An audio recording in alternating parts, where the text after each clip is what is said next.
Hello बच्चों, let's see the following question है which of the following factors would not contribute to allopatric speciation? Options है A. A population becomes geographically isolated from the parental population.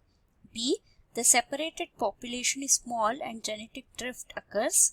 C. The isolated population is exposed to different selection pressure than the parental population. D. Gene flow between the two population continues to occur. तो इस question का की concept है हमारा allopatric speciation के बारे में।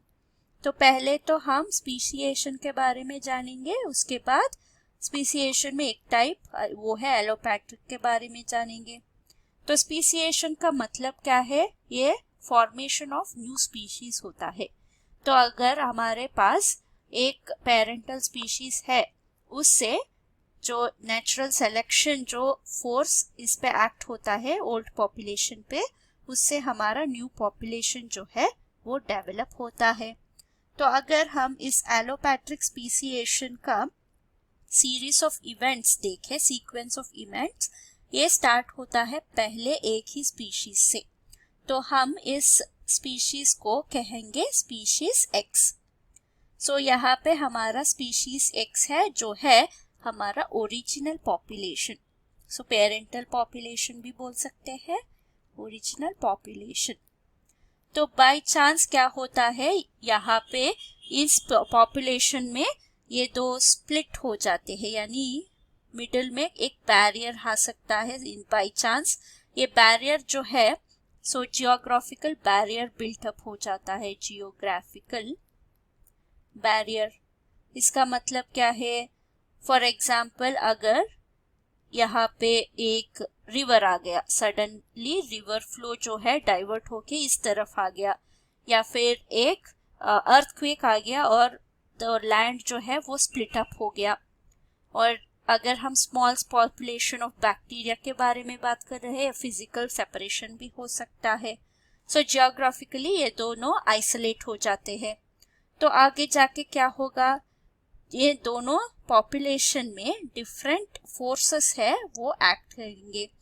तो हमारा जो लेफ्ट में है उसमें फोर्सेस जो एक्ट होते हैं, नेचुरल सिलेक्शन का फोर्सेस, वो डिफरेंट होते हैं compare to natural selection forces acting on the species on right side. So यहाँ पे क्या हो रहा है, ये दोनों न्यू कैरेक्टर्स जो है वो डेवलप करते ही जाते हैं। तो ये क्यों होगा? क्योंकि डिफरेंस इन सिलेक्शन प्रेशर जो है वो डिफरेंट हो जाता है।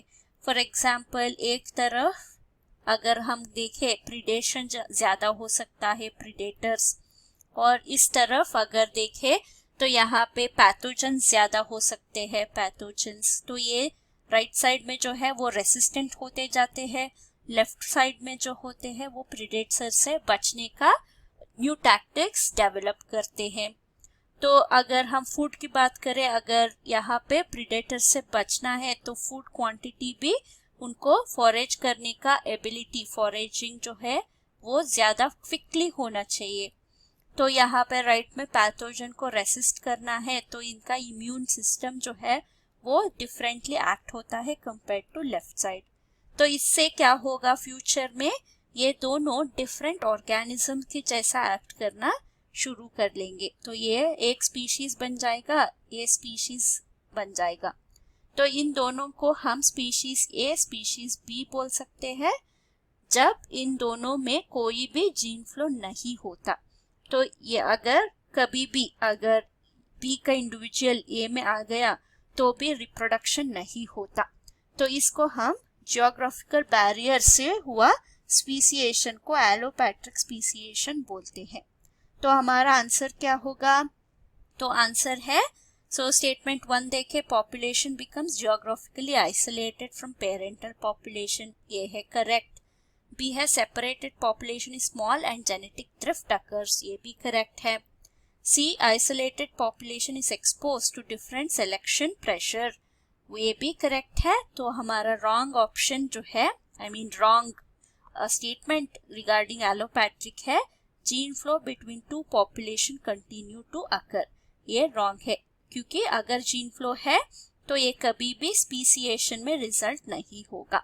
Hope you have understood the concept. Thank you and all the best.